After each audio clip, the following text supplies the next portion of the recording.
नमस्कार. महाराष्ट्रीयन मॉम या चॅनेलवर आपल्या सर्वांचे स्वागत आहे. तर आज आपण टिफिनसाठी मऊ लुसलुशीत चपाती कशी बनवायची हे पाहणार आहोत.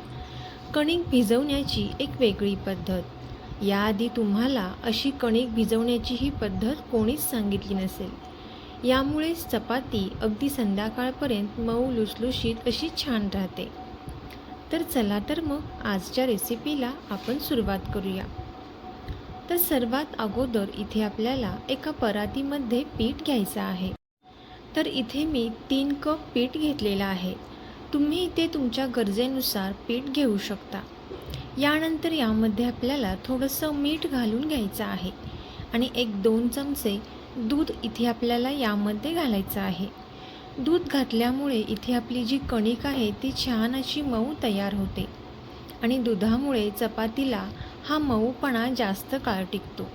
यासाठी इथे आपल्याला दूध वापरायचं आहे. आता दूध घातल्यानंतर इथे आपण हे चांगले मिक्स करून घेणार आहोत. तोपर्यंत जर तुम्ही आपल्या चॅनेलवरती नवीन आला असाल तर नक्कीच आपल्या चॅनेलला सबस्क्राईब करा आणि सबस्क्राईबच्या पुढचे बेल आयकॉनचे बटन दाबा, जेणेकरून इथून पुढच्या छान छान रेसिपीज सर्वात अगोदर तुम्हाला पाहायला भेटतील. आता दूध घातल्यानंतर इथे आपण यामध्ये थोडंसं पाणी टाकून घेतलेलं आहे. पाणी टाकताना इथे आपल्याला कोमट पाण्याचा वापर करायचा आहे. कोमट पाण्याचा वापर करून इथे आपण ही कणिक छान अशी मळून घेतलेली आहे. अगदी खूप घट्टही नाही किंवा खूप पातळही नाही. या पद्धतीने इथे आपल्याला ही कणिक चांगली मळून घ्यायची आहे. यानंतर इथे आपण थोडंसं 1 ते 2 चमचे तेल यावरती टाकलेलं आहे. तेल टाकल्यानंतर पुन्हा एकदा आपण हे छान असे या पद्धतीने मळून घेणार आहोत. कणिकसुद्धा तुम्ही जेवढी चांगली मळाल तेवढी चपाती छान अशी तयार होते.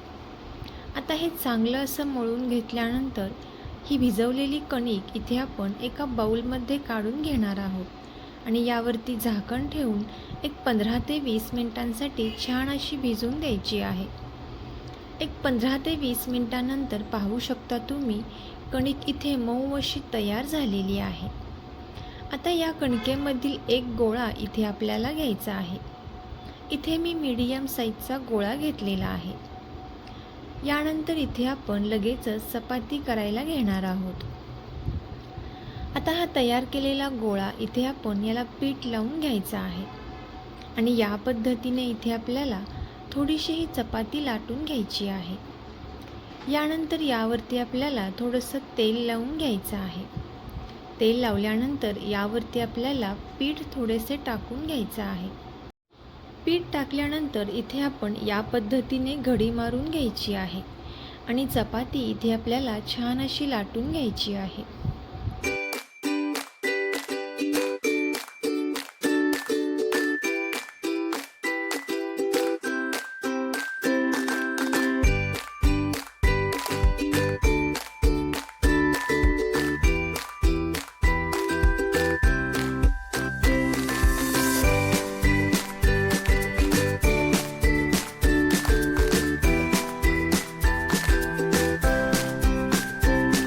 आता इथे आपण ही चपाती लाटून घेतलेली आहे. यानंतर इथे आपण गॅसवरती तवा छान गरम करण्यासाठी ठेवलेला आहे. तवा छान गरम झाल्यानंतर थोडंसं तेल लावून घ्यायचं आहे आणि यावरती आपल्याला ही चपाती टाकून घ्यायची आहे.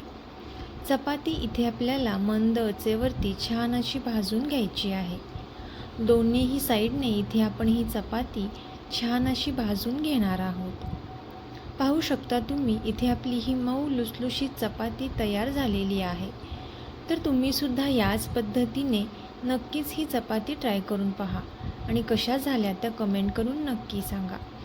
तुम्हाला जर हा व्हिडिओ खरंच आवडला असेल तर नक्कीच हा व्हिडिओ आपले मित्रमैत्रिणी आणि नातेवाईकांसोबत शेअर करा. चॅनेलवरती नवीन आला असाल तर सबस्क्राईब करायला अजिबात विसरू नका.